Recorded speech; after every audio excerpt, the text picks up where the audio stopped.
Breakfast Live Online for Wednesday, October 4th. If I am not able to be heard, I would appreciate if someone would put a message in chat. If you can hear me, then I encourage you to save your questions for the Q&A field. We have enabled Q&A. You can ask however you'd like. You can even ask anonymously. We just ask that the chat field be preserved for the discussions that people want to have with us or panelists, right? But the questions will be the place you can vote, upvote, and engage with our very exciting topic, which is poll attachments. Thank you for your comments saying that I'm loud enough. My wife frequently says I'm too loud, but anyway, be that as it may, I'm Drew Clark. I am editor and publisher of Broadband Breakfast. I'm at a conference of publishers in North Carolina, so you have a slightly unusual backdrop today. But again, you have a great group of panelists that we will be talking with in just a moment. Before I get to that, though, I want to say 2 or 3 quick things. The first is that, we've been doing Broadband Breakfast Live Online for 3.5 years now. Really excited to see the engagement, the participation. We're obviously doing webinars now because we bumped over the 100-person cap of live attendance just on this platform. We also stream on Twitter, LinkedIn, I guess I can't say Twitter anymore, on X, on LinkedIn, on Facebook, on YouTube, and the recording of this event will be available on broadbandbreakfast.com, so you can see this and you can go back and watch this. In fact, because we've been doing this now for 3.5 years, we've got quite a library of events that people have participated in. We had a similar event on the topic of poll attachments in April 2022, a year and a half ago. So that provides a little bit of a backdrop for some of the discussion we're going to be having today. So that's just a little bit of context for all of you who are joining us either for the first time or for the 100th or 200th time. Secondly, we about a year ago, we launched our premium product, the Broadband Breakfast Club. This is for those who want to get more out of the free news and events we offer on Broadband Breakfast. And the Broadband Breakfast Club, available for $99 a month. You can get access to our exclusive content, which includes monthly reports. And the report that we produced this month was on poll attachments. We called it a hidden issue in BEAD implementation, poll attachments. So it's about 2,500 word report, and you can see a preview, a teaser of that on the link. I'll put that link on the chat stream in just a moment. But if you want the full report, please join the Broadband Breakfast Club for $99 a month. And you also have access to all of the content, such as the BEAD Implementation Summit, which we just did 2 weeks ago, the Made in America Summit, which was 3 months ago, the Big Tech and Speech Summit, which was 6 months ago, and the Digital Infrastructure Investment Summit, which we did last November. We are going to repeat that event, Digital Infrastructure Investment, this December 5th. So it's not too soon to get that on your calendar. Basic outline is on on Broadband Breakfast, but there will be much more information. And if you're interested in knowing more about that, please reach out to me, Drew, at breakfast.media. While we're on the topic of conferences and events, I thought I might mention, this has just come out since our last live online last Wednesday.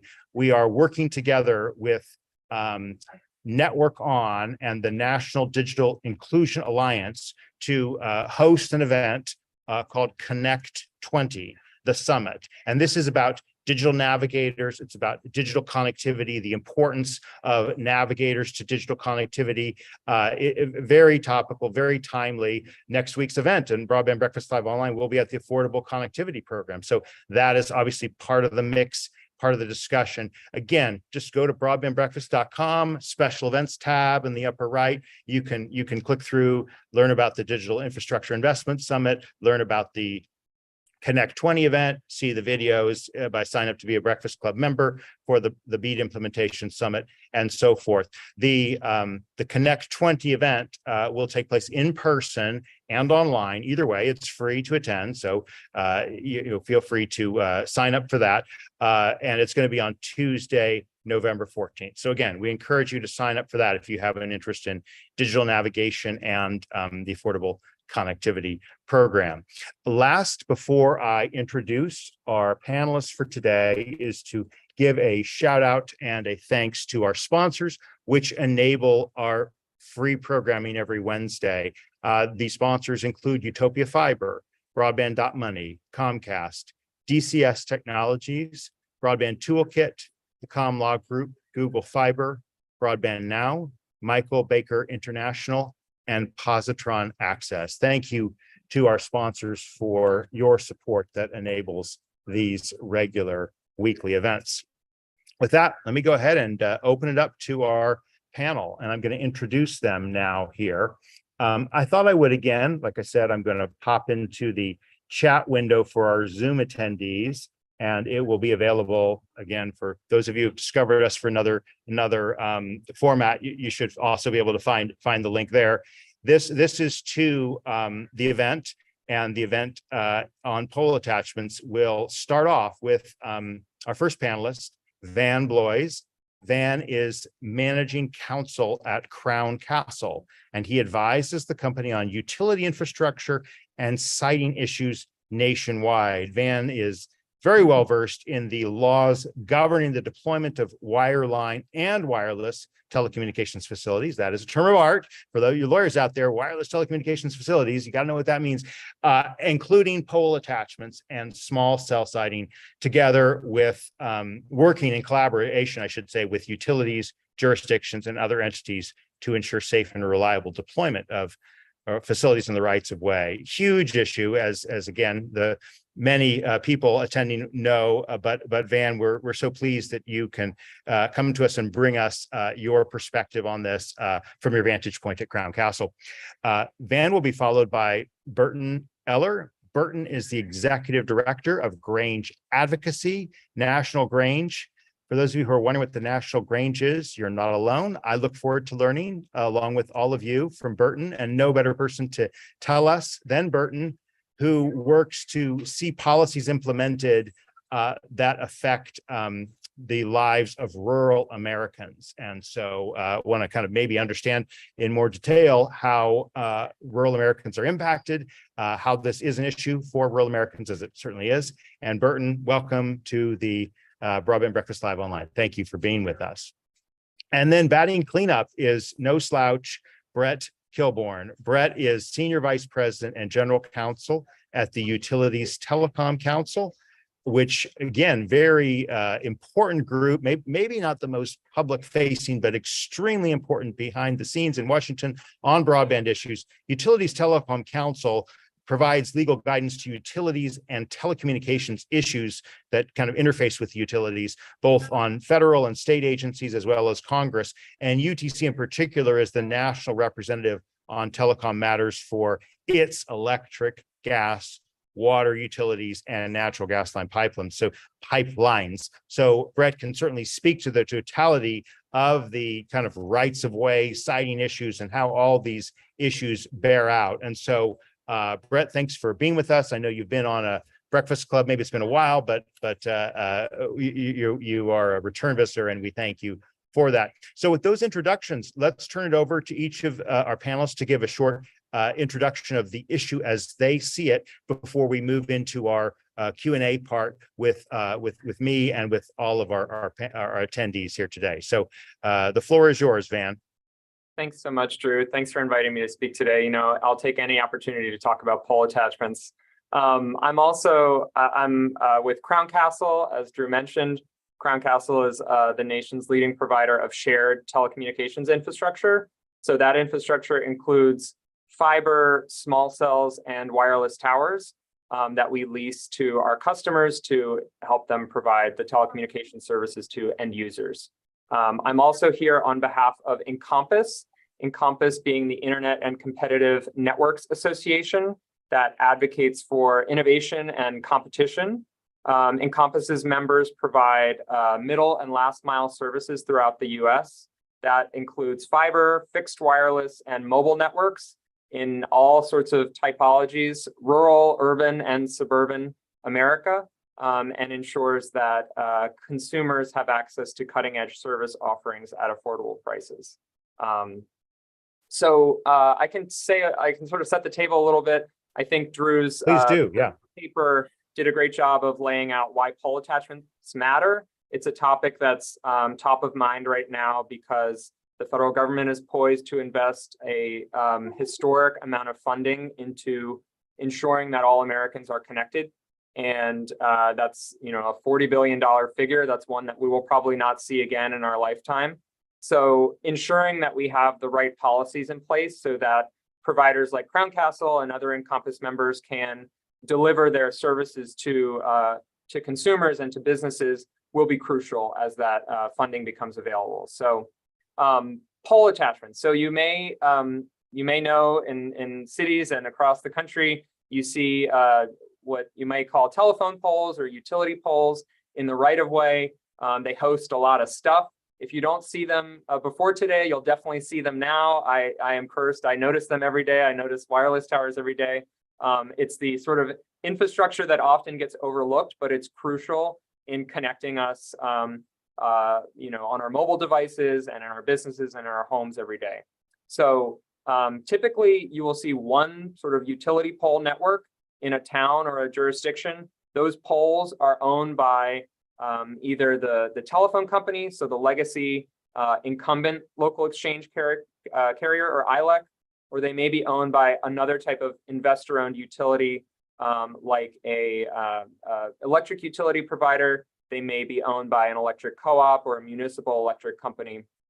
Those poles are crucial. They've hosted everything from electric lines, telegraph lines, copper telephone lines, and today we're seeing the current deployment is fiber optic lines, which can carry a lot of stuff on them, as well as wireless facilities. And that's one way that Crown is set apart from its competitors. We're not just offering fiber, we're also offering small cells that are attached to those utility poles. And so ensuring that providers, competitive attachers, have access to those poles at reasonable rates, terms, and conditions is a national priority. It's been one, since the '96 Act and before. So making sure that those policies are streamlined and effective and that reflect the deployments of today, those fiber and small cell deployments, is crucial, as I said, especially as you see the $40 billion of federal investment coming towards this area of deployment. So right now, there is an open proceeding at the FCC that deals with pole attachments, specifically the FCC, which governs about half of states with respect to pole attachment rules. The FCC is looking at cost allocations for replacement poles. So when a provider like Crown Castle is desiring to attach its facilities to a utility pole, we submit an application to the pole owner, and the pole often has to be made ready. It's a process that the wires and lines get shifted up or down to make sure that the clearances are safe and reliable, so that electric workers and communications workers are protected. And so that make-ready process is paid for by the new attacher that comes in, and there are timelines and attachment rates that are set by the FCC in ensuring that there's a fair process for make-ready. One sort of part of make-ready is if the pole needs to be replaced, either to expand the capacity of the existing pole, or because the pole is deteriorated, it may be 40 or 50 years old, it may not have any remaining ground line strength, and the pole needs to be replaced.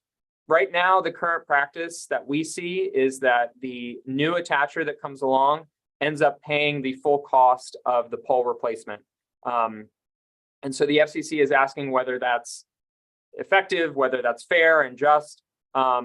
In Encompass's view and in Crown Castle's view, the utility pole owner should not get the benefit of a brand new pole for free.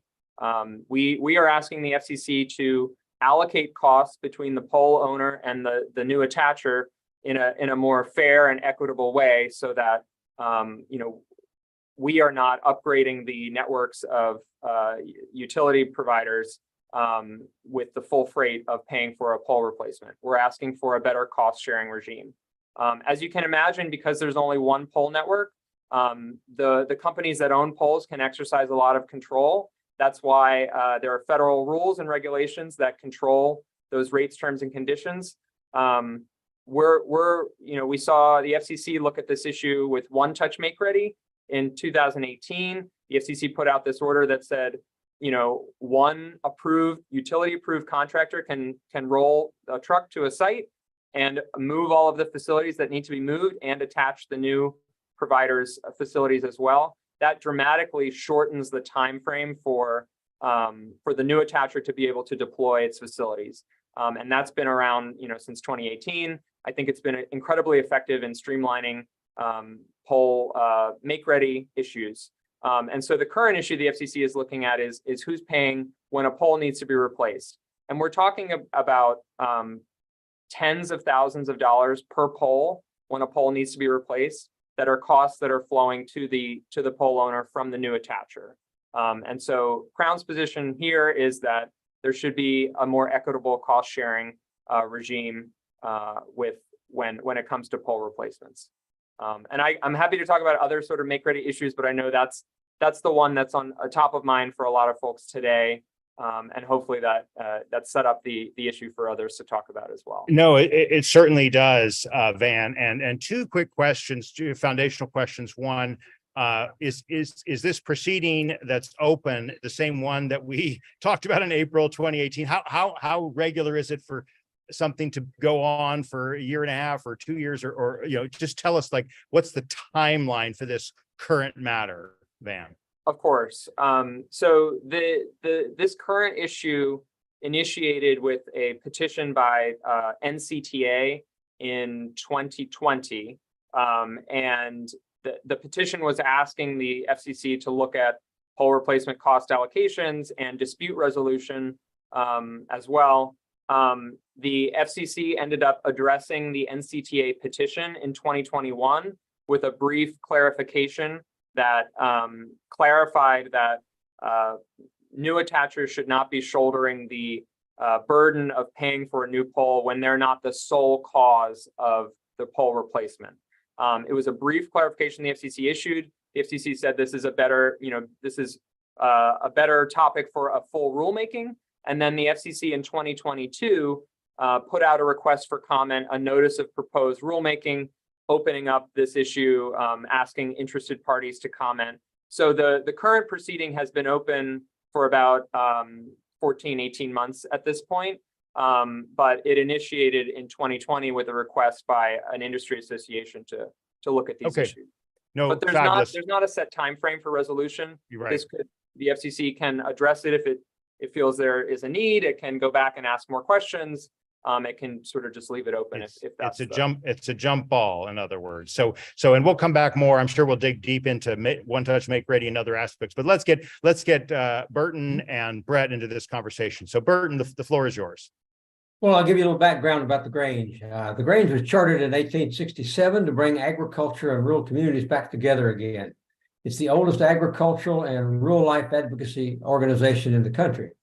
We've got about 150,000 local grassroots members in 1,400 local chapters and 38 state chapters around the country. The Grange has two priorities and has since it was founded: community service and issue advocacy. The Grange motto is American values, hometown roots. We're a nonpartisan, non-political organization where Democrats and Republicans work together in a culture of civility. And I think we can use more of that today. I wish we could get more folks buying into the culture of civility in our nation today. The Grange is the trusted voice of rural America. We've been working on broadband for about 20 years to wonder if we could ever get it down that last mile of country road. Now, the question is not whether broadband in rural America, but when and how. We're very fortunate to have the legislation we had last year, and we're very fortunate to have the language in statute for rural America that says we shall deploy broadband to the unserved first, the underserved second, and then we'll try to get to all the others. Give you an example from my home county, down in the Appalachian Mountains of Tennessee, Virginia, Kentucky, and Tennessee. We have 3 valleys in our county. Interstate 81 goes through the middle. And we have broadband, we have cell service in the middle. The southern tip of the valley that's on the south side has no cell service, has no broadband service. The interesting thing is that we're seeing broadband lines and the trenching machines in that valley. Now it's wonderful. However, they're going to get broadband before they get cell service. The northern valley, which is bigger, wider, across more mountain, and the topography within the valley is rough. They have no cell service, and they're excited because this summer they just got broadband Wi-Fi into the churches in the community, so that the students could go in there and do live homework, and you can go do business. Anybody that the farming and entrepreneurial folks in the area can go in and get online, which they've not been able to do before. In rural America, there are 2 things that we are aware of and we encounter every day in getting our broadband deployed and using the money that's been provided. 1 is pole attachment, and 2 is rights of way. Those are not simple, and I'll leave it to the experts to address them. But we have it's well over $100 billion in public money, state, local, government, various and sundry, USDA, Department of Commerce, FCC, $100+ billion on broadband deployment right now. We can't afford to waste the money or the time because there's some time limit on some of those fundings. We have to get it done right now before the money runs out and the timelines run out. This is, as Van mentioned, a once-in-a-lifetime opportunity. We've petitioned the FCC several times in the last 2 years to move and get on with their equitable access to poles and rights of way guidelines. Unfortunately, in those 2 years, we've gotten no response. NTIA now is putting out a lot of money to the states, and I do give them high marks for their effort. From what we can tell, they're following the law, they are moving fast, and they've added some good people over there. With that money that's going out to the states, I wonder if we should insist that NTIA get a handle on pole attachments and rights of way in their jurisdictions in those states. In other words, if I'm sending money to a state and the rights of way and pole attachments are within that state's jurisdiction, should there be a rider on that money saying, you guys got to get a handle on pole attachments and rights of way, and not let that cause us to be 5 years down the road with no funding in getting that last mile of rural America. If that doesn't happen, then I wonder if the FCC and NTIA states fail to act, then maybe Congress will have to step in. There are several pieces of legislation on the desk right now, and next year's an election year, and this could be a very popular issue in rural American districts.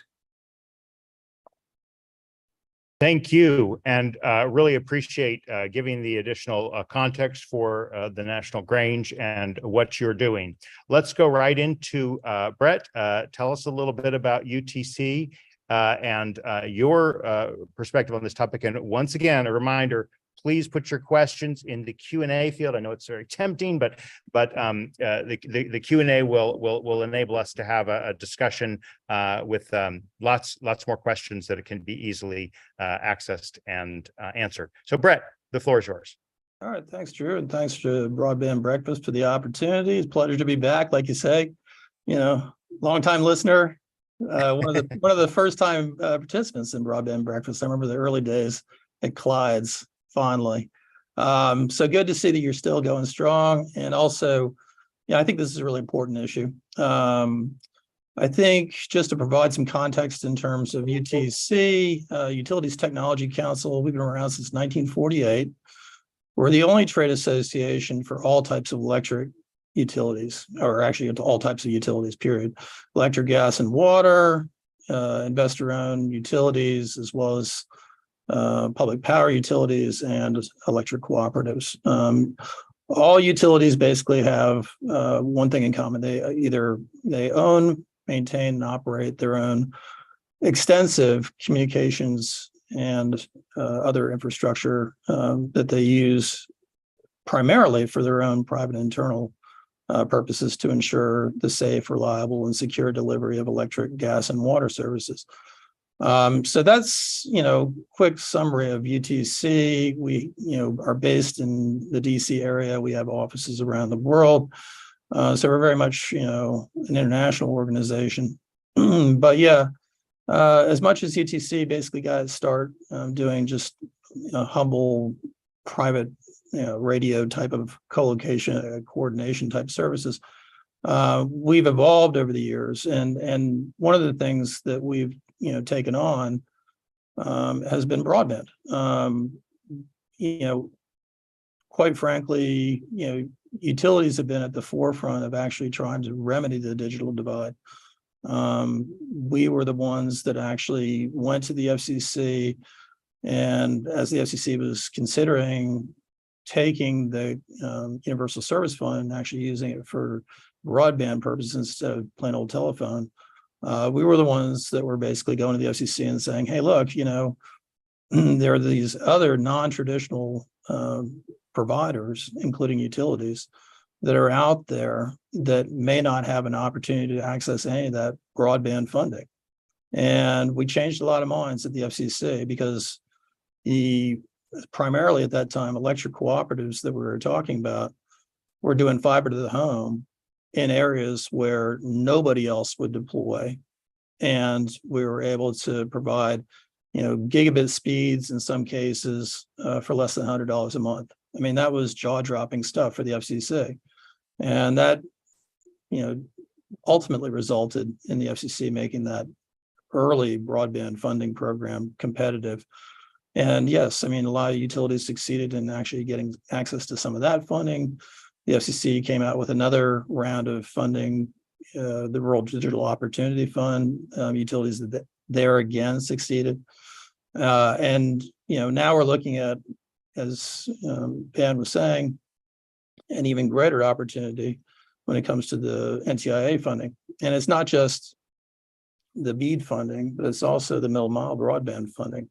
So utilities have already succeeded in accessing some of that middle mile funding. And that's the other, part of the story that I'd like to tell is that, the investor owns, who were the ones that were primarily subject to pole attachment regulation at the FCC, they're going out of their way to actually provide middle mile to assist third parties to be able to provide broadband services in unserved areas. This is something that's a win-win for everybody. The utilities are basically using that fiber for private internal electric purposes, but at the same time, they're leasing some of it out to third-party providers. And that makes it possible for those folks to be able to provide broadband in unserved areas. So, in a very real way, I think the point I'm trying to make here is that utilities are enablers of broadband. And that's sort of the stepping off point for the conversation here about permitting and pole attachments. We know everything about pole attachments. We face it every day. And we know that this additional funding is going to create an upsurge in terms of the demand for pole attachments. And so, yeah, there's a very real sense amongst utilities that we need to get ready to be able to process those pole attachments on a timely basis. We, as Van said, most of the country is subject to the FCC's jurisdiction, and there are timelines for utilities to process those pole attachments. Same thing goes with make ready. And then when it comes to pole replacements, which are still at this point unregulated, we do that voluntarily. I mean, there again, this is the thing that utilities actually, do to try and enable broadband by accommodating a request for an attachment to a pole that otherwise would get denied because there's insufficient capacity on the pole. Primarily, biggest reason is clearance issues. There's insufficient space on the pole. So we go out of our way to basically, say, okay, even though we could deny this application, we're going to go ahead and replace this pole, but there's a cost associated with that.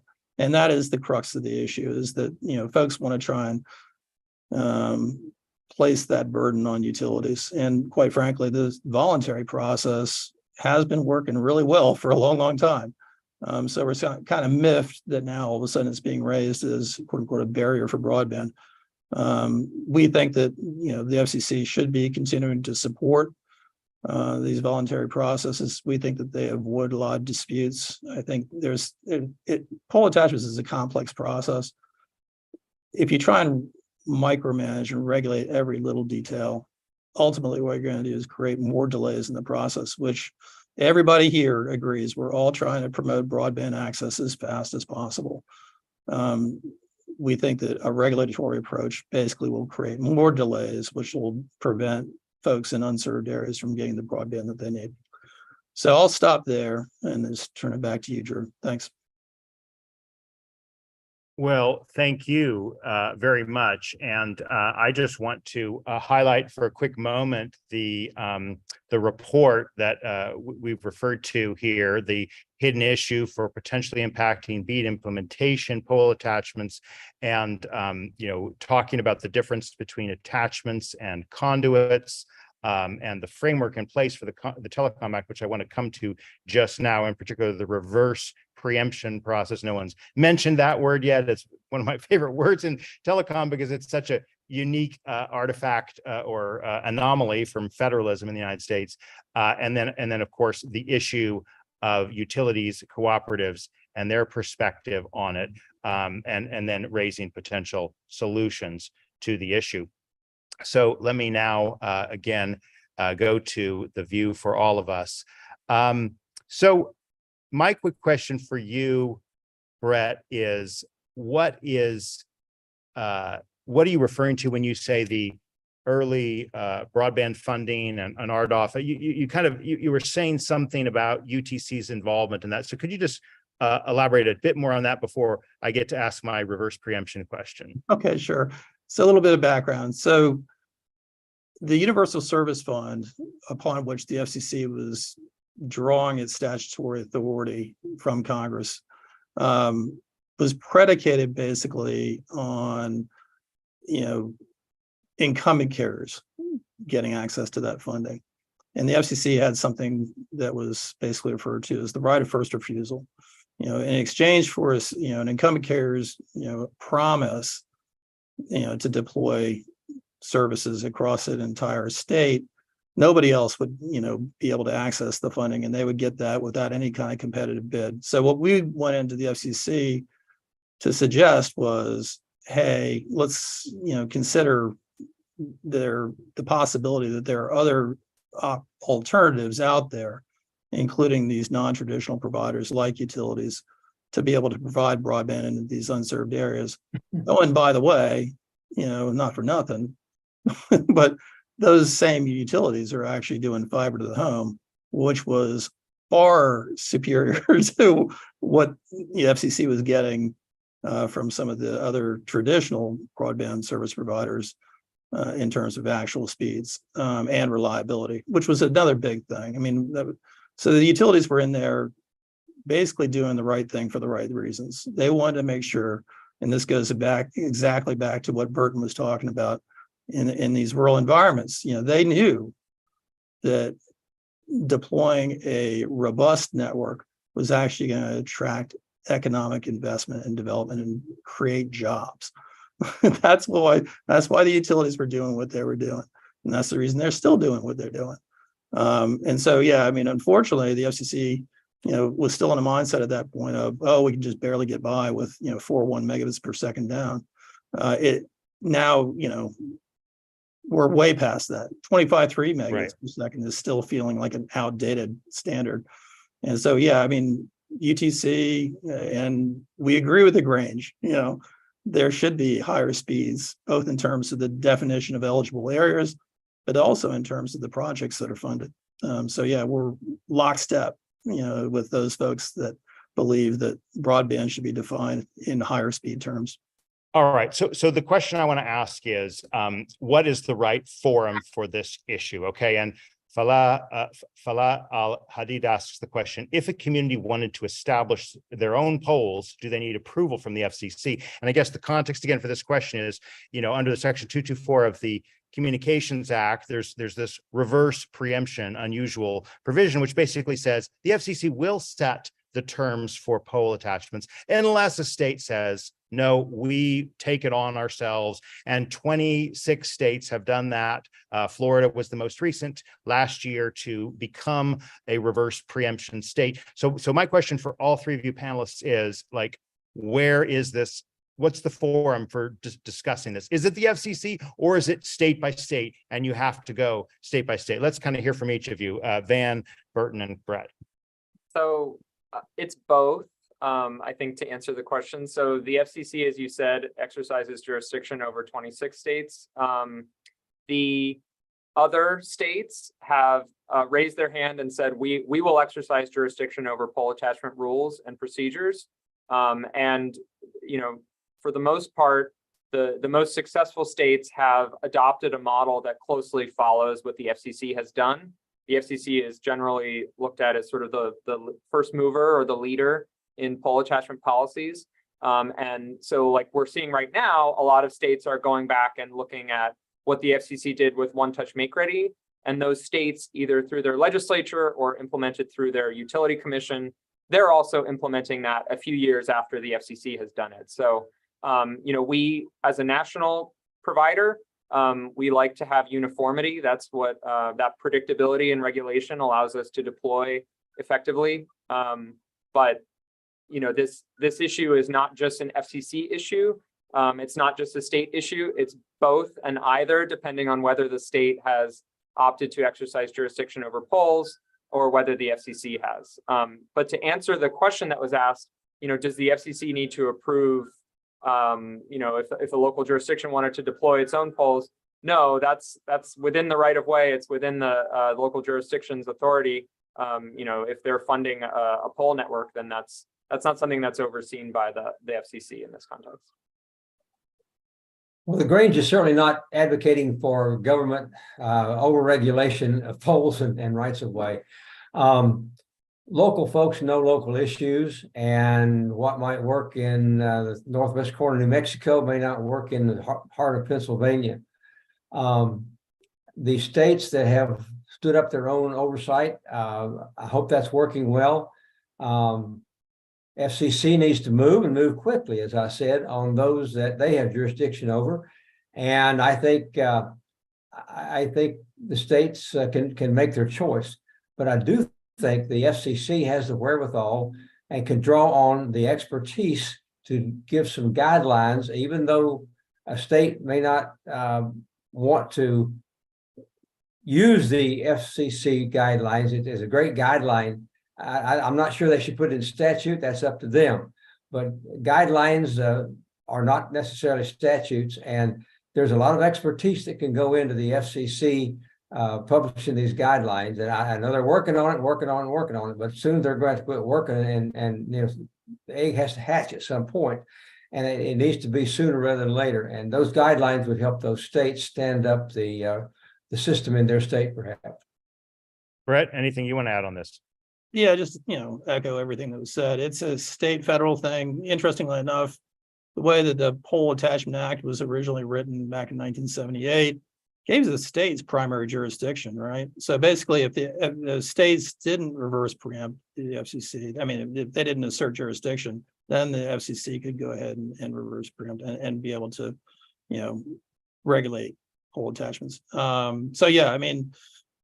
Going back to the question that was posed about, whether this FCC could in some way regulate, the placement of polls. No, it's really a local issue, and that I think there's an important distinction we need to draw here. There's the issue of permitting, right, and that's separate from poll attachments. There's a type of permitting in the sense that they're coming to utilities and applying to be able to access the poll, but actually, the underlying property rights, those are controlled at the state and local level. And so you have to go through them as well to be able to construct. So yeah, I mean, there's overlapping regulatory requirements here, and the permitting issue is, something when we're talking about NTIA and BEAD, the states basically have to come back as part of their initial proposals to describe to NTIA how they're going to address permitting issues, not just pole attachments.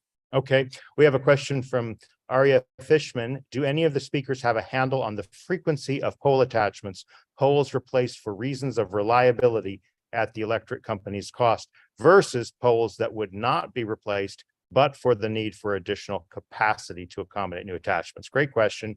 Who would like to address that? I'll go ahead and jump in. Yes, there are, filings that have been made on the record at the FCC. One of which was by a utility, one of the big investor-owned utilities, talking about the number of poles replaced. Basically, 97% or more of the poles that are replaced by the utility at their own cost. Only, about 3% of the poles were replaced at the attacher's cost. And then when you drill down a little bit further and you talk about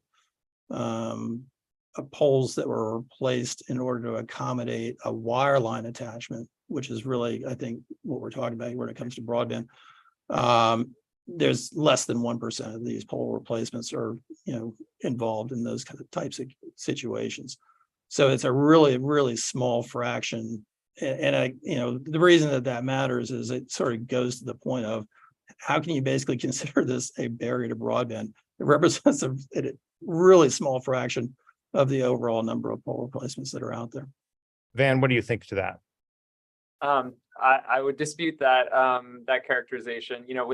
It's not reflective of what we're seeing. I think the statistics that were filed with the FCC, pole owners own a lot of poles, but in our experience deploying projects in dense urban and suburban areas, we're seeing pole replacements at 50-60% of a pole line needs to be replaced to accommodate our attachments, or because the poles have been deteriorated and are tagged for replacement already, but the pole owner hasn't replaced them. And so in order to access the pole, we have to pay the pole replacement costs, which we think is not fair. But we're seeing it a lot more frequently than can be reflected in statistics that take into account thousands and thousands of poles that are owned by pole owners in our deployment projects.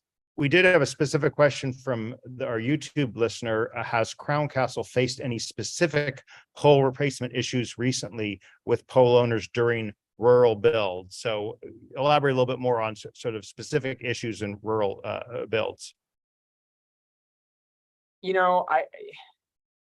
Crown's plant and where Crown is building, you don't find it as often in rural areas. So I can't speak specifically to our any issues that we may be facing in rural areas, but I can tell you that pole replacement is very much an issue that we're seeing in our deployments, in urban and suburban environments.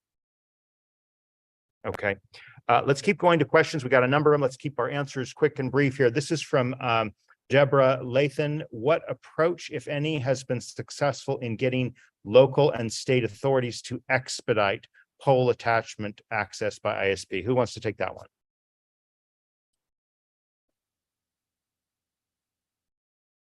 Burton, Brett? I can just say anecdotally, states are in high gear when it comes to trying to streamline their permitting processes, in part because, there's so much money at stake when it comes to BEAD. Like I say, they have to go back to NTIA and explain how they are going about trying to improve the permitting processes to be able to get those projects deployed.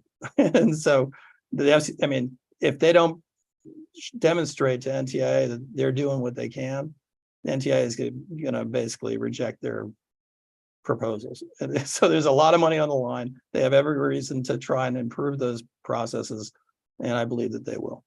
Should NTA impose a requirement on state broadband leaders to have some kind of a authority or review of pole attachment processes? Brett, Van? So I would just say that states have a really important role to play here, particularly those that have exercised reverse preemption.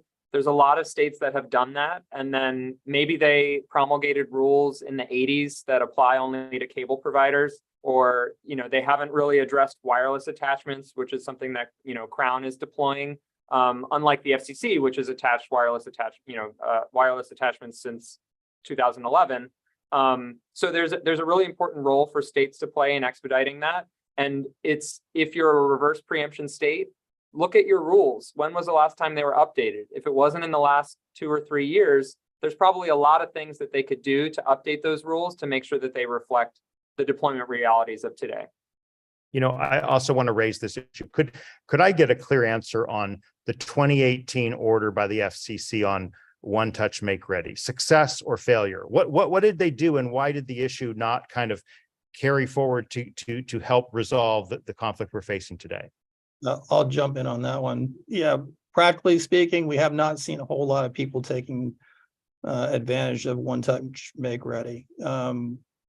For the record, UTC was one of those folks that were out front supporting OTMR because we thought that this was something that was going to speed deployment and actually could be done in such a way where it wouldn't create any safety or code violations. And so we still think that there is going to be more activity when it comes to One Touch Make Ready, simply because we know that the volume of applications is going to require it as a potential type of creative solution, right? And that's the emphasis here.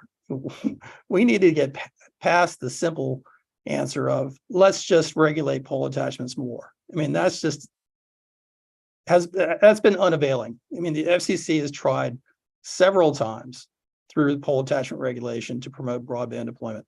It has not succeeded in a measurable way, in a significant measurable way. So yeah, let's come up with some, common sense, creative solutions that work on a practical level, such as One Touch Make Ready, for example, such as possibly making more efficient use of the space on the pole through either overlashing or leasing existing fiber on the pole. It's in the best interest of providers to work collaboratively together.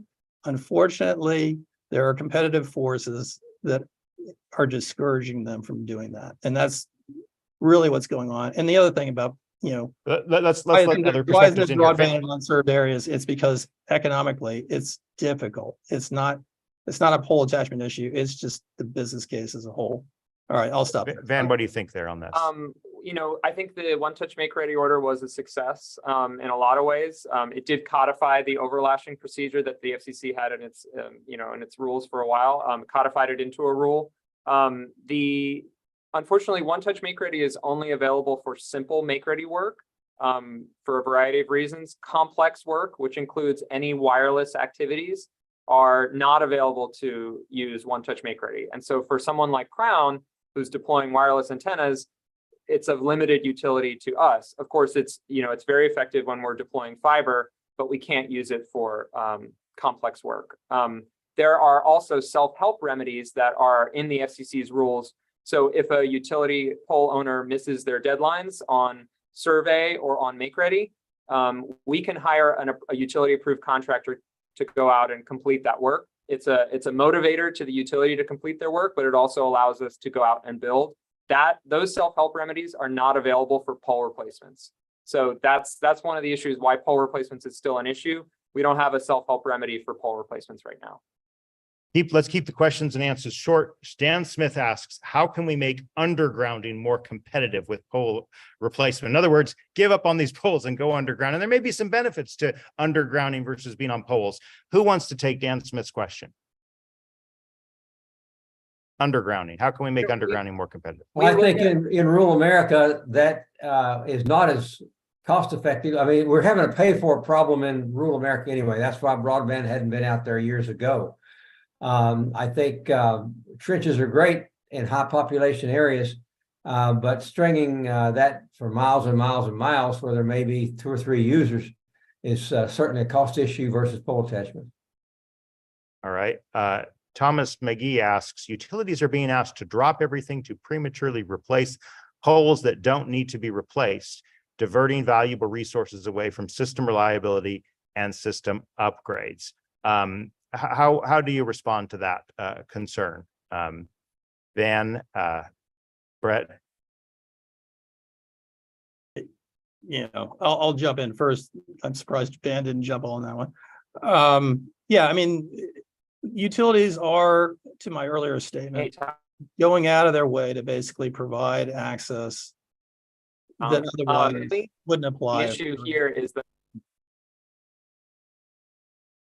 We may have a little network connectivity issues here. Brett, so the point you're making is you're saying utilities have been proactive. Van, can you hear us? Yeah, sorry about that. Okay. Let's jump in again. We got to be quick here. We got a number of questions and we want to get through as many as we can. So Van, what's your response to the point that was made by Thomas here? Just that the cost allocation that Crown and others have presented to the FCC would allocate costs fairly, and it wouldn't disincentivize utilities to replace poles. If it's a pole that's been recently replaced, the attacher is still going to end up paying a lot of the cost. It would just reflect the reality that the utility pole owner is deriving some benefit from a new pole, which is a reliability issue. It makes the network more reliable. Brett, what is the argument that you all have made on this specific point about, value for poles that are being replaced? I mean, do you all have a position that you shouldn't have to pay because you're not the ones asking to replace it, Brett? Right. I mean, the FCC has had a policy in place for a long, long time from the beginning of pole attachments that, the only costs, non-recurring costs that, should be borne are those that are, but for costs. They were but for these, third-party attachments, would the utility have incurred these costs? In this case, this is one of those instances where the FCC has consistently said, these are not but for costs. I mean, the utility would not have incurred these costs but for the third-party attachment. Ergo, the third party basically has to right these costs, and it's been a policy in place that's been successful for a long, long time, and it makes perfect sense. I mean, I'm sorry that there are costs associated with deploying into these unserved areas, but the utility doesn't. I mean, the flip side of this is the utility doesn't benefit by virtue of these, because quite frankly, if we're ever going to replace a pole for our own purposes, even after it's replaced for these third-party attachers, we're going to have to, do a whole new pole attachment ourselves just to, reconduct the line. So it doesn't stand analysis to scrutiny that the utility basically bears. But I want to hear Van and Burton's perspective on this, because I suspect there's a different perspective. And could you give us the kind of quick argument, Van, as to why they should pay for something that an attacher is asking to be put up? So in practice, we're being asked to pay for poles that are already deteriorated. Even though the FCC's rules say that we shouldn't be paying for those, we are paying for those. But I think the cost allocation formula that Crown has presented to the FCC is fair, and it is one that more fairly than current practice allocates the cost between the utility pole owner, because they are getting a newer, stronger, taller pole with more rental space on it, and they can put it on their depreciation schedule, and it's being paid for primarily by the attacher. We don't think that that's the current process reflects the market realities. If there were a competitive market for poles, we wouldn't be paying 100% of the cost to replace poles that are immediately owned by someone else. Well, now, of course, in my mind, I'm thinking Coase theorem, which says that as long as there's property rights, there can be a negotiation around this. And clearly there's a negotiated issue here and there's a dispute about it. But let's just talk about the role of property rights in this. So is the property rights regime failing here, Van, Burton, Brett, or is it working, i.e. working to kind of force people to disputes about costs, and those costs are high for one and low for another? Well, we hear a lot of stories about that, and you're right. Yeah, if it's mine, it's mine, and if you want a piece of it, here's what it's going to cost. But I don't think that's prevalent. That's happening in some areas out there, but it's hard to understand. You know, we have depreciation, we have accrued value, et cetera, et cetera. It's hard for me to understand why we can't mediate this issue, because you put a new pole up, a lot of people are going to have the advantage over a lot of years, and that should accrue. And I don't understand why somebody smarter than I can't figure out a mediation formula. Mhm. Van, Brett, brief answers to how this issue gets resolved. I'll just say the formulas that have been proposed in the record are extremely one-sided. You know, it basically would ship like 97% of the cost onto the utility. So yeah, those kind of conversations are not productive. They, you know, can the process work? Yes, it has worked, because it, you know, we can demonstrate that we have been providing pole replacements on a voluntary basis. It has worked from that standpoint. There isn't a need for regulatory intervention here. I think, to your point, if there was some, you know, recognition of property rights, that should be the starting point for any kind of discussion in terms of negotiations. Yes. Van? I think that it's reflective of the fact that there's only one network of poles, right? There's a monopoly. The utility, whoever happens to own the pole, the ILEC, the IOU, the muni, or the co-op, they're the only pole network in town, and so they have hold up of power over the attachers, and they, absent regulation, they can charge whatever they want for access to those poles, and that's why Section 224 and the FCC's rules prescribe rules around access, rates, terms, and conditions. And we'd like to see a little bit more regulation of pole replacements and who pays for what when. I'm going to do 3 quick questions, and then we'll give everyone a chance to make opening remarks. One is, and if you don't know, just like, let's skip it, but Teresa Taylor asks, what's the role of tribes, self-governing sovereign nations, and their role in this equation? Does anyone know the answer to that? Do they own their own poles? Do they set their own rates, or is it just? They're independent. Okay. Kevin Stevert asks an issue of overloaded secondary cables. How accurate is the pole attachment inventory today? Again, anyone have any response to the inventory question there? All right.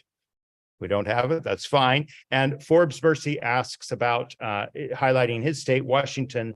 The private electrical companies charge $75 for application per pole and $551 a year. He's got a number more in the Zoom chat here. I'm not sure there's a question, but he is kind of saying that legacy providers find being called fossils that need to be replaced by the government quite insulting. All right. Well, Forbes, I'm not sure that's exactly what's being said, but does anyone have any response to the costs? And in fact, let's just use this as an opportunity for everyone to respond to the question of, this clearly is a question of costs, right? Who bears the costs? Who benefits? Lots of issues in play, and we appreciate all of you being available to talk about this. Let's go in the same order we went in at the start, and give us your best arguments for why the FCC should be involved in this, and what would happen if they basically don't act, right? Which is kind of the status quo. Van, what are the problems that we might see or are seeing as a result of inaction by the FCC? So again, Van, Burton, and Brett will give you the last word. Yeah, I think Forbes's question highlights the fact that there are entities that are not subject to any of the rules that we're talking about today, and those are municipal owned and cooperatively owned utilities. So there is sort of a gap, and the regulated utilities offer better rates, terms, and conditions than those are unregulated. And so that's sort of what he was pointing out. I think in terms of the immediacy of the FCC doing something, the issue is that deployments are cut back, scaled back, or forgone entirely if we're presented with costs that we're unable to shoulder, right? So when Crown has a budget for a project, we're trying to serve customers. If what comes back in terms of make-ready costs are too high, we try to anticipate pole replacements. We try to anticipate make-ready costs to the best that we can. We have a lot of experience in this area, but where we're being asked to replace poles at the cost of 10,000 or more per pole, and it doesn't comport with the budget, we can't build, or the customer we have to find another method to serve the customer. I think for a Fortune 500 company like Crown, we can find a way to serve our customers. For smaller entities, schools, hospitals, libraries, other anchor institutions, it's a lot harder to justify those costs, and those deployments get forgone ultimately. So the FCC has a role here to make sure that broadband is being deployed to we want to connect everyone in America. This is one way that they can do that. Thank you. Thanks for making those points and for being with us here today, Van. Burton, what are your final thoughts on this? Well, my point earlier was that it's not an option whether we get the last mile of country roads served, it's how and when. And if there's something slowing it down, like the lack of solutions to pole attachments and rights of way, then what are we going to do about it? And the Grange is certainly not advocating that we do a big overlay of government regulation. I think private negotiation is the best way, but we would love to see a mediation system. So if both sides can't come to a conclusion, then is there a way to mediate that, like a labor contract? I think that would work better than a government regulation, and that could be used at the state level and at the FCC level as well. Great. Thanks for being with us, Burton, and giving the Grange's perspective. Brett, we'll give you the last word here. All right, thanks, Drew. Thanks again for the opportunity. On the question of rates, several states have actually enacted laws that encourage broadband deployment by offering a sweetheart deal of $1 per pole for, out in these unserved areas, and nobody's taken it. And that begs the question, if it's really a barrier to broadband, why isn't anybody taking that sweetheart deal? I mean, we've had electric cooperatives that have actually offered free pole attachment access. Still nobody's come. It's not the barrier that folks are making it out to be. Again, with respect to pole replacements, it's a voluntary process. It has worked. Again, don't be misled. To Burton's point about rural areas, we're right there with you. We are the ones that are trying to promote broadband access out into those unserved areas. And when you heard what Van said, he's focused on the urban areas. This is not a problem that's preventing broadband in those unserved areas. We need to come up with creative solutions, get past this whole hobby horse argument about pole attachments being the barrier to broadband in these unserved areas. There are other ways of promoting broadband out in those areas. People need to get creative instead of just falling back on the same old, same old. Thank you. Well, thank you again for being with us. Don't miss our discussion next Wednesday at 12 noon on will the Affordable Connectivity Program be renewed?